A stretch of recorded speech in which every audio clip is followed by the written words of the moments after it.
What is adaptive radiation? Adaptive radiation क्या है? Darwin जब गैलापागोस आइलैंड पे थे तब उन्होंने ऑब्जर्व किए थे क्रिएचर्स की कुछ अलग अलग वैरायटी को, जिनमें से कुछ छोटी स्मॉल ब्लैक बर्ड्स थी बाद में जिनको कहा गया था Darwin's finches.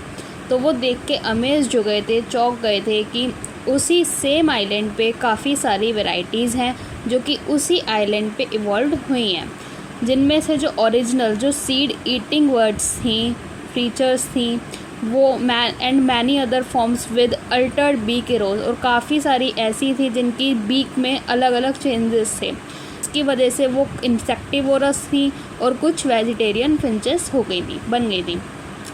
Process of evolution of different species in a given geographical area starting from the point and literally radiating to other areas of geography is called adaptive radiation. Adaptive radiation क्या है?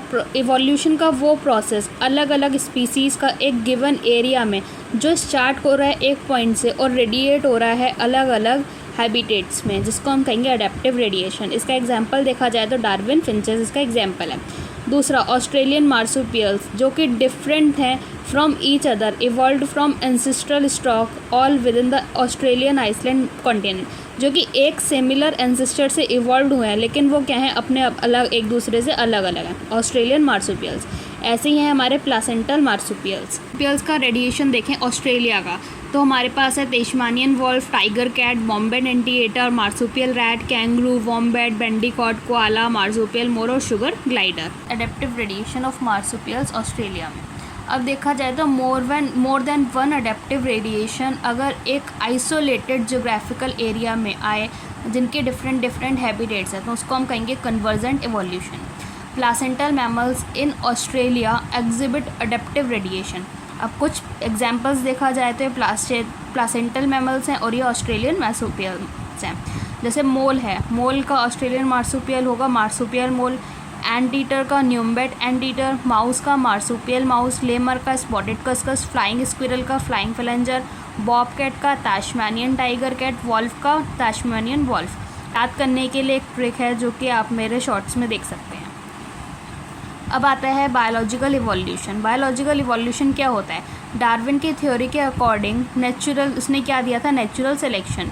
Date of appearance of new form is linked to the life form और life span.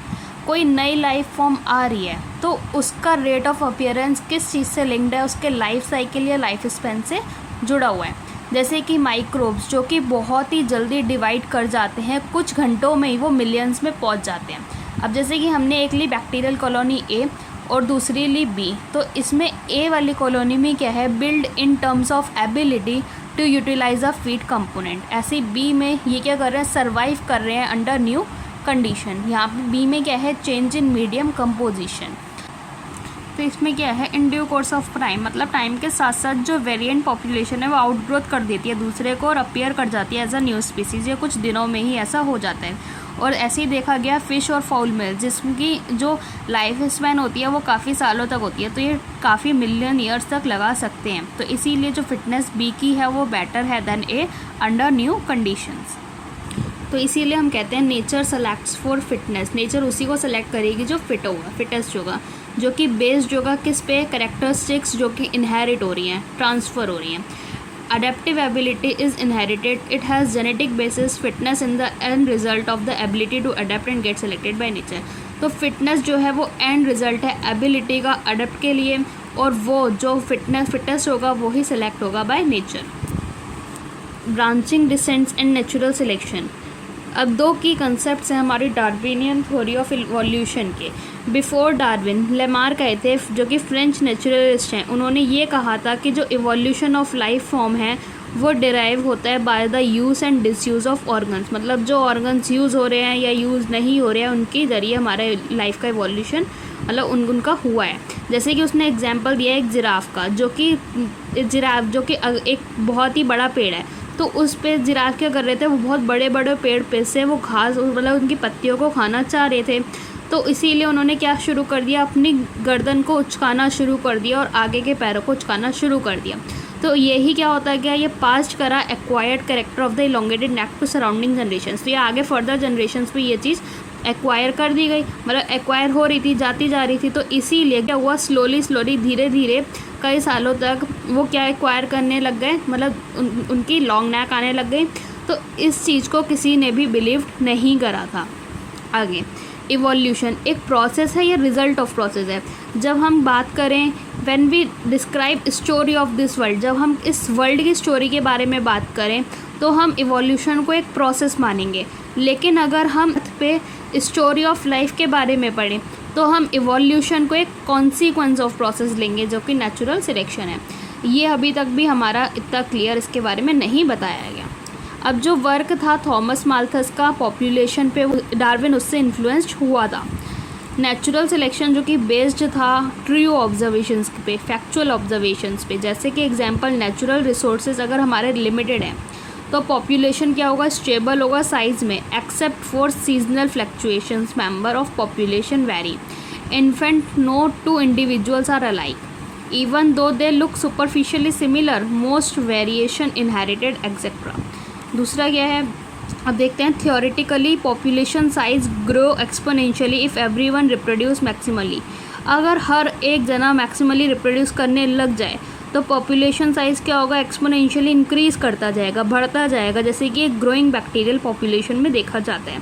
But fact क्या है कि जो population size है वो reality में लिमिटेड ही होता है, और हमारे पास कंपटीशन जो है वो रिसोर्सेज के लिए है। डार्विन का असर्टेड दैट वेरिएशन जो कि हेरिटेबल हैं वो क्या करते हैं, make resources utilization better for few, adapted to habitat better, will enable only those to reproduce and leave more progeny. Mechanism for evolution. What is origin of this variation and how does speciation occur? इस variation का origin क्या है और ये speciation कैसे हुआ है। Even Mendel talked of inheritable factors influencing phenotype. Darwin ignored these observation और kept silence. इवन जो मेंडल था उसने उस इनहेरिटेबल जो कि फैक्टर्स हैं उनके बारे में उनकी जो बात करी थी, जो इन्फ्लुएंस कर रहे हैं उसके फिनोटाइप को, लेकिन डार्विन ने इन ऑब्जर्वेशंस को इग्नोर कर दिया था और चुप रहा था। तो first decade of 20th century के दौरान हीगो डिवरीज ने काम करा था इवनिंग प्राइम रोज पे, जिसकी वजह से क्या आइडिया आया था कि जो म्यूटेशन का है, जो लार्ज डिफरेंस आए हैं सडनली एक पॉपुलेशन में, तो उसने ये बिलीव करा था कि ये क्या है, एक म्यूटेशन है जो कि कॉज कर रहा है इवोल्यूशन को। अब म्यूटेशंस जो कि होते हैं रैंडम और डायरेक्शनलेस, लेकिन डार्विन के वेरिएशंस जो थे वो स्मॉल और डायरेक्शनल थे। ऐसे इवोल्यूशन फॉर डार्विन जो थे was gradual while D Vries believe mutation. तो जो इवोल्यूशन था डार्विन के अकॉर्डिंग वो ग्रेजुअल था, लेकिन डी व्रीज के ये बिलीव करते थे कि वो म्यूटेशन था जो कॉज कर रहा था स्पीशिएशन को, जिसको हम साल्टेशन कहते हैं। Single step large mutation is called saltation. अब आता है हार्डी-विनबर्ग प्रिंसिपल। इसमें क्या है, allylic frequency in a population और स्टेबल। एक पॉपुलेशन में जो एलिलिक फ्रिक्वेंसी है वो स्टेबल है और कांस्टेंट है फ्रॉम जनरेशन टू जनरेशन। जैसे कि एक जीन पूल में देखा जाए, जीन पूल क्या होता है, total gene and their allele in a population. एक पॉपुलेशन में जितनी भी जीन है और उनकी एलील है उनको हम जीन पूल कहते हैं, जो कि कांस्टेंट रहती है, जिसको हम क्या कहेंगे, एक जेनेटिक इक्विलिब्रियम। तो sum total of all allelic frequency क्या आएगा, मेरा 1 आएगा। अब जैसे मैंने दो डिप्लॉयड लिए P और Q, जो कि रिप्रेजेंट कर रहे हैं frequency of allele capital A और स्मॉल ए। तो frequency of capital A individual क्या आएगा, P²। ऐसे ही frequency of small a individual क्या आएगा, Q²। और कैपिटल ए स्मॉल ए आ जाएगा मेरा 2 ऑफ P एंड Q। तो P² plus Q² plus 2PQ is equals 1, मतलब P प्लस Q का होल स्क्वायर। तो when frequency differ from expected value, जब फ्रिक्वेंसी अपनी एक्सपेक्टेड वैल्यू से अलग आएगी तो difference indicated extent of evolutionary change, disturbance in genetic equilibrium और Hardy Weinberg equilibrium, that is change of frequency of allele in a population, जो कि result करता है किसमें, इवोल्यूशन में। अब कुछ 5 फैक्टर्स हैं जो अफेक्ट कर रहे हैं हार्डी-विनबर्ग इक्विलिब्रियम को, वो हैं जीन माइग्रेशन और gene flow, genetic drift, mutation, genetic combination and natural selection, जो कि PYQ भी है हमारा। There would be gene flow if gene migration happens multiple times. अगर कई बार जीन का माइग्रेशन हो जाएगा तो हमारा जीन फ्लो हो सकता है। If some changes occur by chance it is called genetic drift. अगर कोई चेंज अचानक से एकदम से हो जाए तो उसको हम कहेंगे जेनेटिक ड्रिफ्ट। कई बार क्या होता है, जो चेंज इन एलिलिक फ्रिक्वेंसी है वो काफ़ी अलग अलग आ जाती है एक पॉपुलेशन के नए सैंपल में, तो वो क्या हो जाती है, दे बिकम डिफरेंट स्पीसीज़, तो वो अलग अलग स्पीसीज़ बन जाती है। तो जो ओरिजिनल होती है ड्रिफ्टेड पॉपुलेशन वो क्या बन जाएगी, फाउंडर बन जाएगी। तो इसी इफेक्ट को हम फाउंडर इफेक्ट कहेंगे। नेचुरल सिलेक्शन क्या है, heritable variation enabling better survival are enabled to reproduce and leave greater number of progeny. Natural selection क्या है, हेरिटेबल वेरिएशंस जो कि इनेबल करते हैं बेटर सर्वाइवल के लिए और इनेबल करते हैं टू रिप्रोड्यूस, और ताकि वो ज़्यादा से ज़्यादा नंबर ऑफ प्रोजेनीज लीव कर सकें। वेरिएशन ड्यू टू म्यूटेशन और रिकॉम्बिनेशन ड्यूरिंग गैमेटोजेनेसिस और ड्यू टू जीन फ्लो और genetic drift results in changed frequency of allele and gene in a future generations.